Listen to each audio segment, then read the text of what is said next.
Mr. Inspector Gadget himself. The new fight nickname for him. The Menace. Proclaimed. Nah, not the Menace. But anyway, obviously, you've had your fight announced now. Yeah, lad. Chris Morris versus Inspector Gadget. Yeah. A couple of months away. How are you feeling coming up for that fight? Mate, I'm feeling fresh, bro. You know what I mean? I've made a few life changes now for this camp that I think are going to really bring out the best in me. I'm obviously training in a new gym.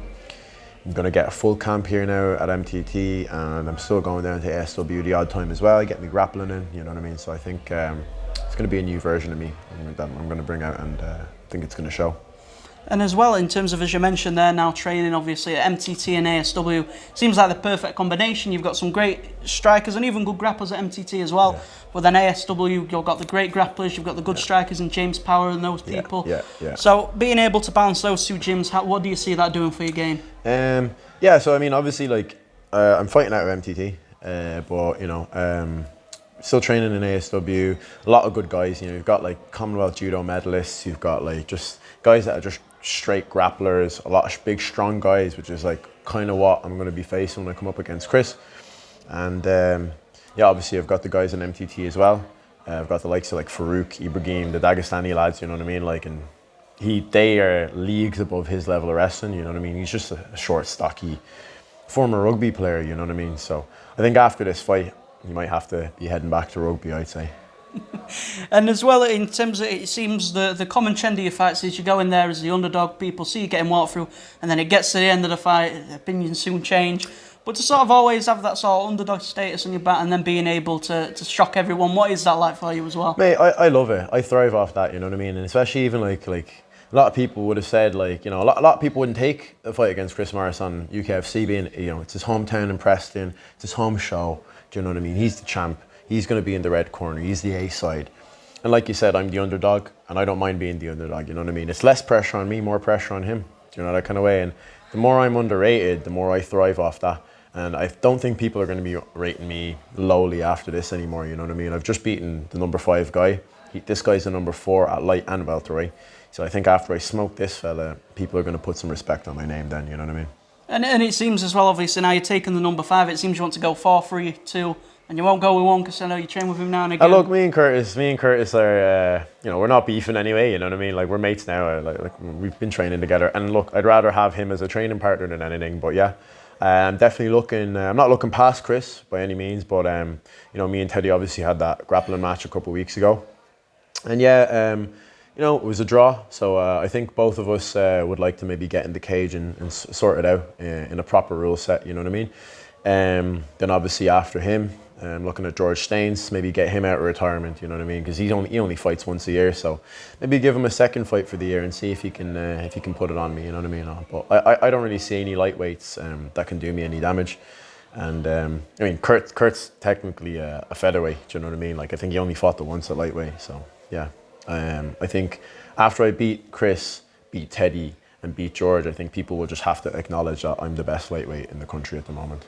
And as well, in terms of the grappling match, it doesn't seem the photographer nice you too much there at the show. Hey, look. So he didn't tell the whole story, but for those that didn't see the match, what did it actually look like? So, there was a lot of back and forth on the feet, you know what I mean? He shot a few takedowns. I don't think he took me down at all once out of all the takedowns he shot.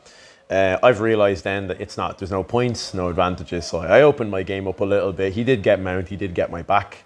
You know, he got my back, I think, the last 20 seconds, and I looked at the time when he got me back, and I said, there's no way he's going to tap me here. He's going to have to put me unconscious, and I'm fairly confident in my hand fighting off the back as well. So, and like, look, he's a high-level guy as well when it comes to the jiu-jitsu in MMA. So, yeah, I think if it came to an MMA fight, it would be a very different story. Do you know what I mean?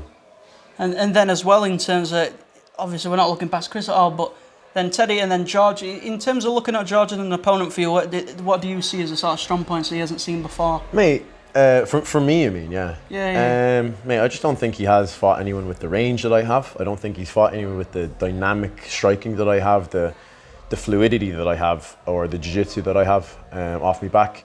I think he's very awkward as well himself. I'm quite an awkward striker. I think he's kind of in the same boat, but in a different way. But yeah, it'll be a good fight. I'm not gonna overlook him and say he's not good. You know, he wouldn't be 9-0 if he wasn't good. He wouldn't be ranked number 2 in the country if he wasn't good. But I also think it's easy to be ranked number 2 and be unbeaten when you only fight once a year. So, you know, I think I fought, this will be my 7th fight in under a year now. Do you know what I mean? Or just over a year, it'll be 7 fights by that time, you know what I mean? So I think I'm the most active lightweight in the country, and I fought everyone. I fought everyone that was given to me. I've called out all the best names, and no one's looking to call me out, and no one's finished me. So, you know, I've lost a decision in my 2nd fight against a guy who had 5 fights, who's a good opponent as well, a big lad in Maga Zurabov. I lost against Callum Connor, who I'm obviously training with now, who again, big prospect.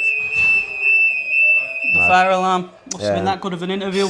Yeah, I'm fucking lit, you know what I mean? But yeah, you know, obviously Callum Connor, it was a split decision. Could have gone either way. Possibly if it was in Dublin, you know, with a Dublin judge, it could have been my way. But, you know, irrespective of that, it was the experience that I gained in that I know that I can go toe to toe with someone who's going to be one of the best strikers in the country when it comes to MMA striking, yeah. And then finally, as well, just from me, don't want the fire alarm going off again.